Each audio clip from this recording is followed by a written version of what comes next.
بسم اللہ الرحمن الرحیم۔ سورۃ القلم کا آغاز ہے۔ ارشاد فرمایا نون والقلم وما یسطرون۔ نون یہ حروف مقطعات میں سے ہے۔ اس کا معنی کیا ہے اللہ جانتا ہے، اللہ کی عطا سے اس کے حبیب جانتے ہیں، عام لوگوں کو اس کا معنی نہیں بتایا گیا۔ جیسے الف لام میم، الف کا کیا معنی ہے، لام کا کیا معنی ہے، میم کا کیا معنی ہے، اللہ جانے۔ والقلم، قلم کی قسم۔ قلم سے کون سا قلم مراد ہے؟ اس میں مفسرین کے مختلف اقوال ہیں۔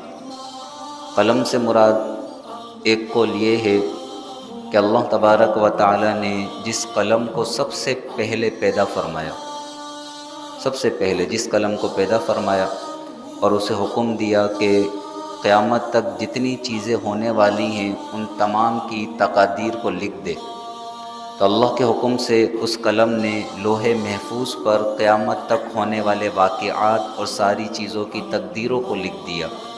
یہ ترمذی میں بھی حدیث ہے، مسلم میں بھی حدیث ہے، ابو داؤد میں بھی حدیث ہے۔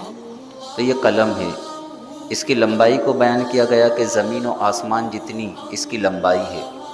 یہ عام قلم نہیں ہے، یعنی ہمارے تصور سے باہر ہے۔ ہم اپنے جو قلم ہوتے ہیں اس کا تصور نہیں کر سکتے۔ یہ نورانی قلم ہے، نورانی، اور یہ نور سے ہی پیدا کیا گیا یہ قلم۔ اللہ نے اس قلم کو حکم دیا تو اس قلم نے تمام چیزوں کی تقادیر کو لکھ دیا۔ اسی قلم نے لوح محفوظ پر جو قرآن ہمارے سامنے ہے الحمد سے والناس، اسی ترتیب کے ساتھ لوح محفوظ پر قرآن کو بھی لکھا کہ قیامت تک ہونے والے واقعات میں قرآن بھی ہے کہ قرآن کا نزول ہوگا، اس ترتیب سے ہوگا۔ تو اسی لیے جو آیت ہے انا انزلناہ فی لیلۃ القدر، بے شک ہم نے اس قرآن کو شب قدر میں اتارا، وہاں اتارنے سے یہ مراد ہے کہ لوح محفوظ سے آسمان دنیا پر، یہ جو آسمان ہمیں نظر آتا ہے اس پر فرشتے بھرے پڑے ہیں، آسمان دنیا پر لوح محفوظ سے قرآن اتارا گیا۔ پھر آسمان دنیا سے اس زمین پر تقریباً 23 سال کی مدت میں تھوڑا تھوڑا کر کے قرآن نازل کیا گیا۔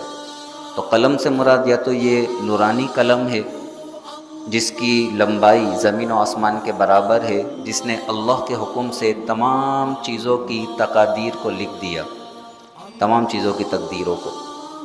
تو پھر جو آگے وما یسطرون، اور ان کے لکھے کی قسم، پھر ان کے لکھے کی قسم سے مراد یہ ہوگا کہ قلم نے جو کچھ لکھا اس کی قسم، قلم نے، اگر نورانی قلم لے۔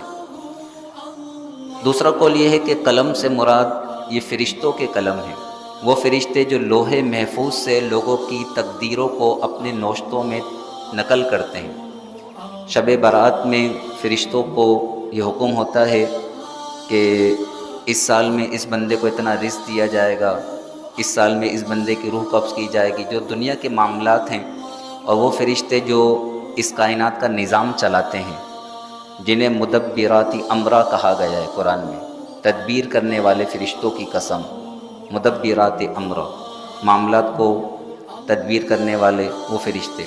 تو ان فرشتوں کو لوح محفوظ سے وہ تحریر نقل کرنے کا حکم دیا جاتا ہے، تو لوح محفوظ سے تحریر نقل کرتے ہیں، ان کے پاس جو قلم ہوتے ہیں اس قلم سے وہ تحریر کرتے ہیں، تو ان قلموں کی قسم۔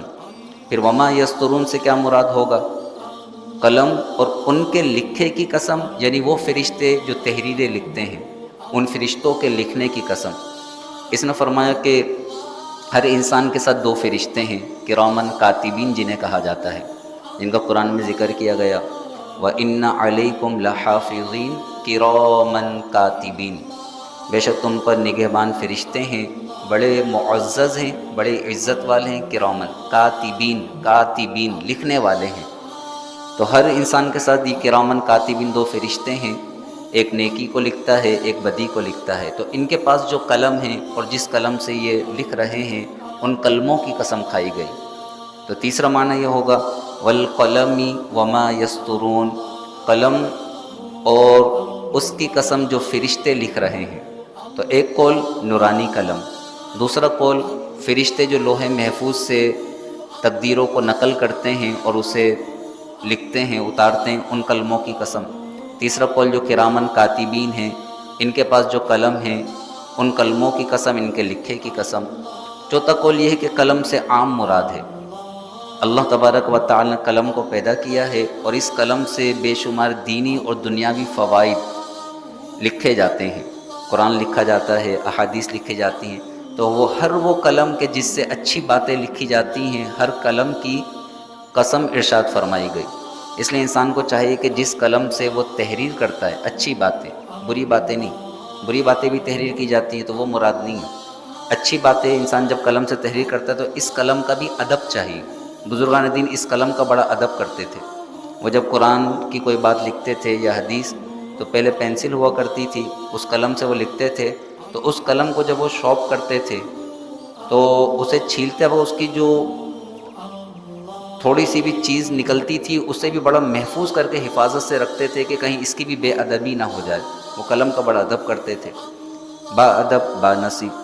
تو ارشاد فرمایا نون والقلم وما یسطرون، قلم اور ان کے لکھے کی قسم، ما انت بنعمت ربک بمجنون، آپ اپنے رب کے فضل سے مجنون نہیں ہیں۔ اب دیکھیں یہ حضور علیہ الصلوۃ والسلام کی بڑی شان ہے۔ کافروں نے حضور علیہ الصلوۃ والسلام کو یہ کہا تھا، سورہ حجر 14ویں پارے میں جس کا ذکر ہے، 14ویں پارے کے پہلے رکوع میں، یا ایھا الذی نزل علیہ الذکر انک لمجنون، نعوذ باللہ من ذلک۔ انہوں نے حضور کا مذاق اڑاتے ہوئے یہ کہا تھا، اے وہ شخص جس پر ذکر نازل کیا گیا، مذاق کے طور پر انہوں نے کہا۔ حضور یہ کہتے تھے مجھ پر قرآن نازل ہوا ہے، تو انہوں نے کہا یا ایھا الذی نزل علیہ الذکر، اے وہ شخص جس پر ذکر نازل ہوا ہے، انک لمجنون، بے شک تم تو مجنون ہو، نعوذ باللہ من ذلک۔ اب حضور علیہ الصلوۃ والسلام کے احوال دیکھیں قرآن سے، اور پچھلے انبیاء ان کے احوال دیکھیں۔ پچھلے انبیاء کو جب ان کی قومیں بے ادبی یا گستاخانہ کوئی جملہ کہتی تھی تو وہ نبی خود جواب دیتے تھے یا کسی سے جواب دلوایا جاتا تھا، لیکن جب حضور علیہ الصلوۃ والسلام کی ذات کریمہ کی بات آئی، اور جب کافروں نے حضور علیہ الصلوۃ والسلام کی بے ادبی میں کوئی ایک جملہ یا کوئی ایک بات کہی، تو اللہ تبارک و تعالی نے اپنے حبیب کی طرف سے خود جواب ارشاد فرمایا، اور نہ صرف جواب ارشاد فرمایا بلکہ قسم کھا کھا کر اپنے حبیب کی عظمتوں کو بیان فرمایا ہے۔ کہیں انہوں نے کہا لست مرسلا، کافروں نے کہا لست مرسلا، تم رسول نہیں ہو، تو اللہ نے فرمایا یاسین والقرآن الحکیم انک لمن المرسلین، حکمت والے قرآن کی قسم بے شک آپ رسولوں میں سے ہیں۔ یعنی وہ حضور پر اعتراض کرتے اور اللہ تبارک و تعالی انہیں جواب دیتا، نہ صرف جواب بلکہ بڑی شدت کے ساتھ قسم کھا کر انہیں جواب دیا جاتا۔ انہوں نے کہا انک لمجنون، اللہ نے فرمایا نون والقلم وما یسطرون، قلم اور ان کے لکھے کی قسم، ما انت بنعمت ربک بمجنون، آپ اپنے رب کے فضل سے، اپنے رب کی نعمت سے مجنون نہیں ہیں۔ ایک تو اس اعتراض کا جواب دیا گیا اور ساتھ ہی حضور کی عظمت کو بیان کیا گیا، بنعمت ربک، کہ اے حبیب آپ پر تو آپ کے رب کا بڑا فضل ہے، اللہ نے آپ کو بڑی نعمتیں عطا فرمائی ہیں، اللہ تبارک و تعالی نے آپ کو وہ عقل عطا فرمائی ہے کہ اگر ساری کائنات کی عقلوں کو ایک طرف جمع کر دیا جائے تو ان تمام کی عقلیں جمع ہو کر بھی آپ کی عقل کے ایک حصے کو نہیں پہنچ سکتی ہیں۔ ایسی حضور علیہ الصلوۃ والسلام کو کامل ترین عقل عطا کی گئی، کامل ترین، فصیح و بلیغ، کامل ترین عقل عطا کی گئی۔ تو فرمایا بنعمت ربک، آپ اپنے رب کی نعمت سے مجنون نہیں ہیں۔ وَإِنَّ لَكَ لَأَجْرًا غَيْرَ مَمْنُونٍ، اور بے شک آپ کے لیے نہ ختم ہونے والا اجر ہے، نہ ختم ہونے والا ثواب ہے۔ حضور علیہ الصلوۃ والسلام کو اللہ نے بے انتہا اجر و ثواب عطا فرمایا ہے، غیر ممنون، نہ ختم ہونے والا اجر و ثواب۔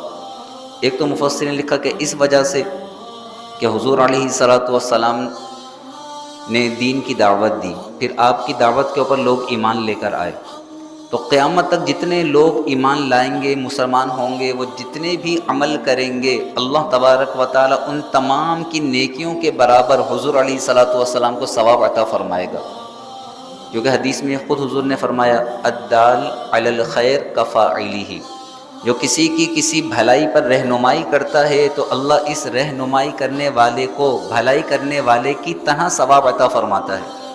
آپ نے کسی کو اچھی بات بتا دی، آپ نے صرف بتایا، اب وہ جب تک عمل کرتا رہے گا اللہ اسے تو ثواب دے گا ہی دے گا، لیکن چونکہ آپ نے اس کی رہنمائی کی ہے، آپ نے اس کو بتایا ہے، تو اللہ اس کے ثواب کے برابر آپ کو بھی ثواب عطا فرمائے گا۔